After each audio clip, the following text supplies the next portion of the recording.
Mundo Nerdovski acorda, Edu. Mundo Nerdovski, de novo, mais uma vez aqui. O Edu tava mexendo em Durepox aqui e tava... Dá essa merda aqui. Joga aqui. Ele tava fazendo um pretzel de Durepox, porque é tão empolgante ficar aqui gravando o Mundo Nerdovski que o nego fica fazendo o pretzel do cara. Nossa, vai ser o contrário. Arame farpado. Toma o pretzel aí, ó. Isso aqui não é um pretzel nem fudendo. Vinheta, rola a vinheta aí, rola a vinheta.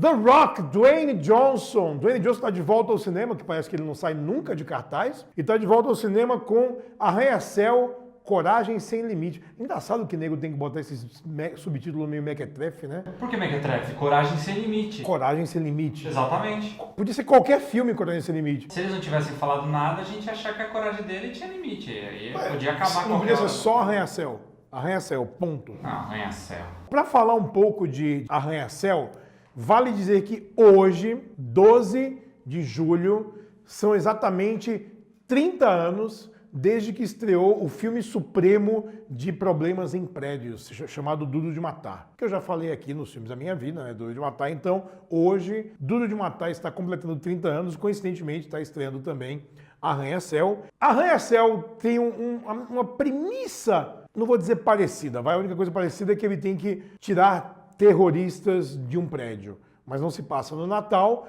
e, obviamente, não é Duro de Matar, não é John McClane, não se compara, não chega nem perto. Dito isso, é um filme que é ok, é divertido, como é boa parte dos filmes que o Dwayne Johnson faz. Mas há de se admitir que faz bem feito, porque desde que ele começou a fazer filme, o Dwayne Johnson, ele cavou para si um nicho de novo herói de ação e teve uma certa turbulência para chegar lá. E eu vou explicar. Ele começou com o nome The Rock. Na verdade, ele é um ano mais velho do que eu. Sabia dessa, Gabriel? Sério? Ele é um ano mais velho do que eu. Nossa, cara, você parece 200 anos mais velho que ele. Ele começou a carreira, jogou futebol americano no colégio, né, na faculdade. Não rolou futebol americano para ele e ele foi lutar, luta livre, né? O World Wrestling Federation, WWF, como The Rock. E nessa coisa de você pegar personagens, ele era um personagem não tão legal assim. Então ele teve uns embates com John Cena, que é o ídolo das multidões e tal. Mas aos poucos ele sabia que esse cenário da luta livre ia ser pouco para o talento que ele tem. E ele tem, de fato, muito talento, não é só uma presença cênica. Então, ele tinha feito uma participação naquela série Dead 70 Show, interpretando o pai dele, por sinal que foi um lutador também, nos anos 70.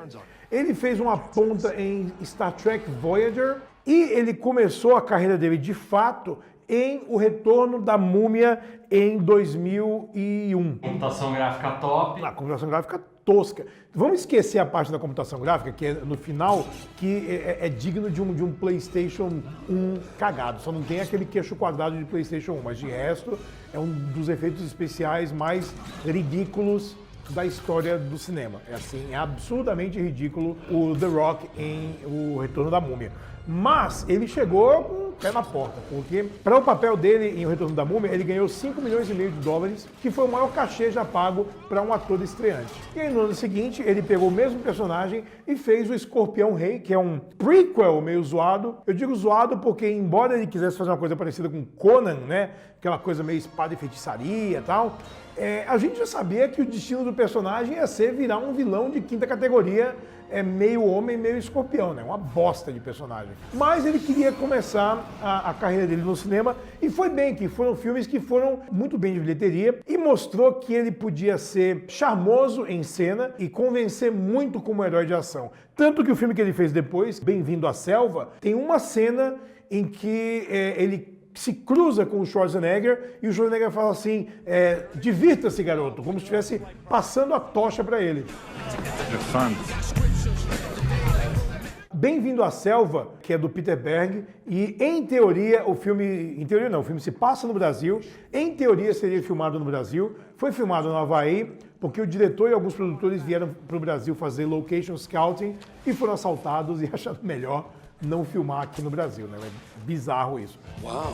Mas foi um filme de ação que meio que mostrou o The Rock como o astro que ele gostaria de ser. Então ele pegou umas refilmagens, ele começou a fazer uns filmes de ação menores, né? porque ele estava começando, e ele fez o papel de vilão em Doom, adaptação do jogo de videogame em primeira pessoa, um filme bem ruim, por sinal. Videogame. Você gosta de Doom? Videogame? Videogame? Sei que é videogame.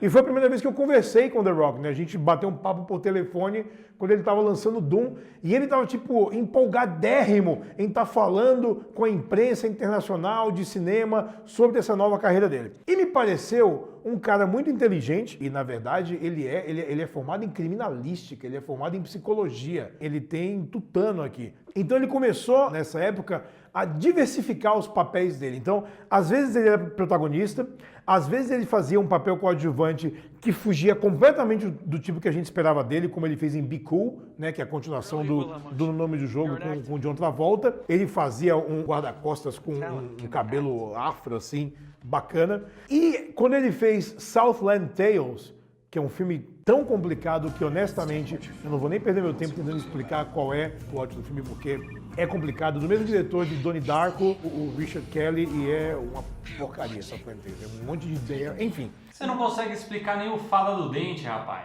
Eu tô chegando no Fada do Dente ainda. Mas a coisa mais importante do Southland Tales é que ele diminuiu um pouco aquela persona um pouco mais histérica do The Rock, e ele começou a assinar os filmes como Dwayne Johnson. Era como se ele tivesse, de fato, trocando de identidade. Tipo, dois caras entram no ringue e um sai. E quem saiu foi o Dwayne Johnson. Então, The Rock acabou sendo aquela personalidade da luta livre, o cara que era um personagem dentro do personagem. E com Southland Tales, ele decidiu se mostrar como ator. E ele foi seguindo o caminho do Schwarzenegger, né? Principalmente quando ele fez Treinando com o Papai, que é um filme com criancinhas. E quando você faz filme com criancinhas, você começa a cair na graça daquela coisa de filme família e tal. Que é um nicho que estava muito carente de filmes de ação bacanas e com alguém que não se levasse tão a sério assim. O The Rock acabou sendo esse cara. Em 2007 ele fez Treinando com o Papai, já como Dwayne Johnson. E daí ele descambou em fazer essa coisa de filmes para toda a família. Ele fez Agente 86, que ele fazia, pode dar um spoiler aqui, aí é o vilão mesmo, ele fazia o vilão. Ele fez A Montanha Enfeitiçada, que é uma refilmagem de uma aventura da Disney, que é muito da hora, que virou um meme até, né? Olhando pra menina no táxi atrás. E ele fez A Fada do Dente. O Fada do Dente. A Fada do Dente é um filme que não pode ser bom em nenhum ponto de vista. É um filme, assim, tosco. E talvez foi o ponto que ele enxergou que esse ecletismo todo da carreira dele, na direção que ele estava seguindo, ele corria o risco muito grande de ficar estereotipado como esse grandalhão da criançada. Porque A Fada do Dente é absurdamente ridículo esse filme. Não funciona de forma nenhuma. Talvez funcionasse com o Jack Black da vida no papel principal, mas com o The Rock não ficou nem engraçado, ficou só esquisito. Eu acho que ele percebeu isso, porque logo depois disso foi quando ele decidiu abraçar a promessa de ser um herói de filme de ação e começou a ganhar a fama de existe essa palavra consertador? Consertador, né? Engenheiro, não sei, para consertar séries que estavam começando a ficar caídas. Então, Velozes e Furiosos 4 tinha sido um filme meio fué, o Dwayne Johnson entrou na série com Velozes 5 e o filme passou de um filme de ação ok para um fenômeno global. Então, talvez ele tenha encontrado o grande caminho dele, que era esse, era equilibrar, mas quando fizesse um filme de ação, ele tinha que acelerar e botar pra ferrar em cima, e foi o que ele fez. Depois de Velozes e Furiosos 5, o homem meio que não parou de trabalhar. Então, só em 2013, pra você ter ideia, ele fez 5 filmes. Em 2013 ele fez Sem Dor e Sem Ganho, do Michael Bay, baseado numa história real, ou seja, era um filme exageradérrimo, estilo Michael Bay, mas tinha um pezinho ainda no realismo, embora ainda seja um filme do Michael Bay. Ele fez filmes que ninguém viu, como O Acordo, nem lembrava que existia esse filme, O Acordo, e O Grande Assalto, que eu também não lembrava. Filme de ação mais genérico que ele fez em 2013. Fez G.I. Joe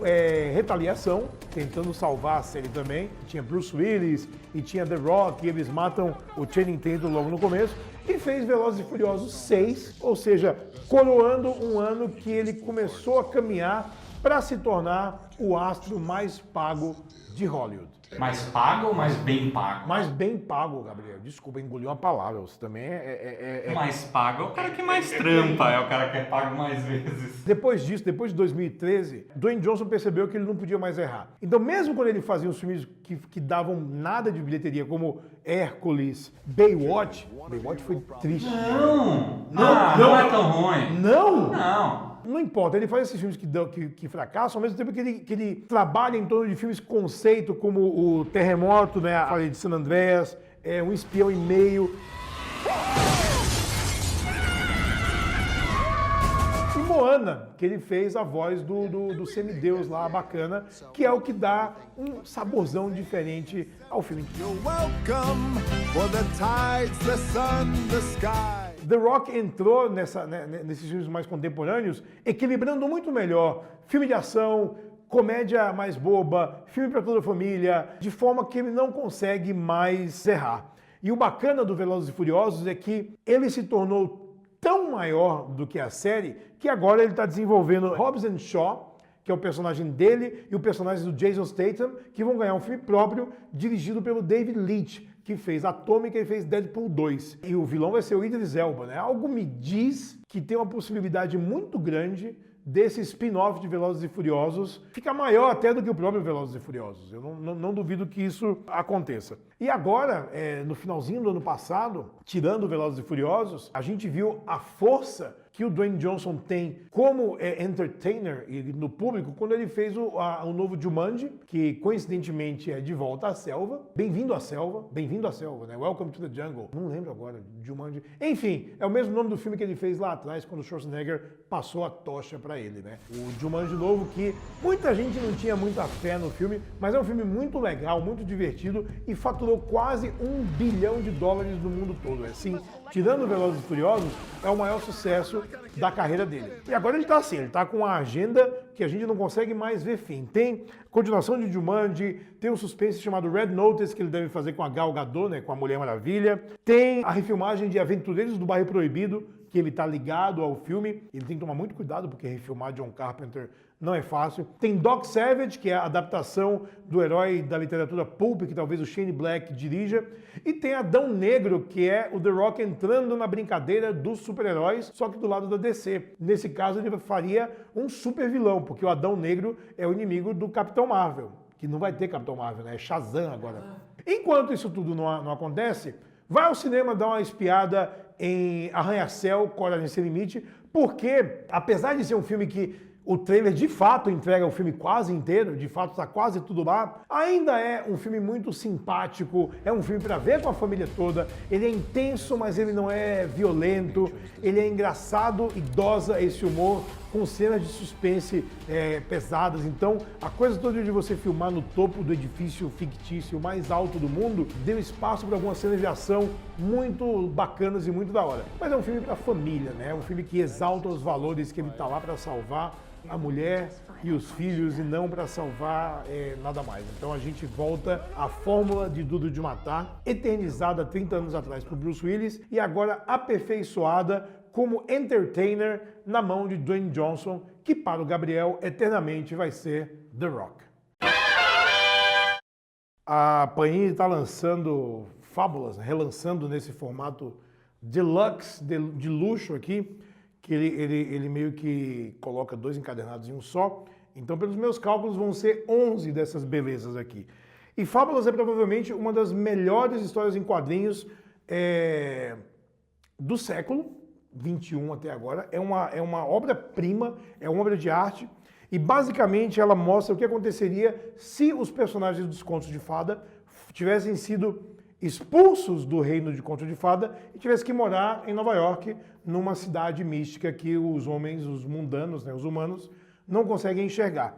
Então é uma história de amor, de violência e traição, com todas as histórias de Conto de Fadas que você puder imaginar, de Branca de Neve ao Lobo Mau. É absolutamente fantástico. Vai na Comics, pega o seu Fábulas número 1, que eu te garanto que você vai querer a coleção inteirinha quando terminar. Eu não tô gênio, mano. Eu tô gênio demais. Eu tô, assim, incrivelmente precise. Eu tô o quê? Precise. Tem um cronômetro aqui. É, mas eu acerto o minuto. Ah, você tá orgulhoso porque enxerga. Eu tô... Esse foi mais um Mundo Nerdovski aqui pra vocês. Um oferecimento... Organizações Tabajara. Acabou o projeto, isso aí? Não, agora eu fiz um Sadovski de Drepox. Ó. Eu vou mostrar como é que tá a minha moral. Me dá aqui. Ah, não sei se vocês vão conseguir ver. Acho que não, mas na dúvida um cocô. Se você gostou desse vídeo, dê like. Se você não gostou desse vídeo, dê like também, né? Dê like também. Se inscreve no canal, marca o sino para você ser notificado quando tem vídeos novos. Eu já dou a pista aqui para você. Toda quinta-feira tem Mundo Nerdovski. Toda terça-feira, né, intercalados, nós temos Mundo Nerdovski Express e temos live aqui. E só anteontem que rolou um Nerdovski Entrevista que a gente tá ainda vendo onde a gente vai enfiar o Nerdovski Entrevista quando tiver no meio, né, que vai ser edição extra. Entra no nosso Instagram, tá sendo em tempo, não sei nem o que eu falei agora, tá sendo em tempo, está sempre temos algumas promoções, dá uma olhada nos stories, inclusive eu tô fazendo essa semana toda stories para você ir na Comics agora sábado, né, depois de amanhã, para você pegar gibi com descontinho da hora. Entra no meu blog, aproveitando que hoje temos 30 anos de Duro de Matar, que eu escrevi textão hoje sobre 30 anos de Duro de Matar, então dá uma espiada lá no blog para ver que eu desenvolvi mais, porque falar sobre Duro de Matar nunca é demais. E só, eu vou esperar meu cocô secar, eu vou pintar de marrom e vou colocar no prato do Gabriel para ele comer. O que você acha? Se fosse um preto. Temos também.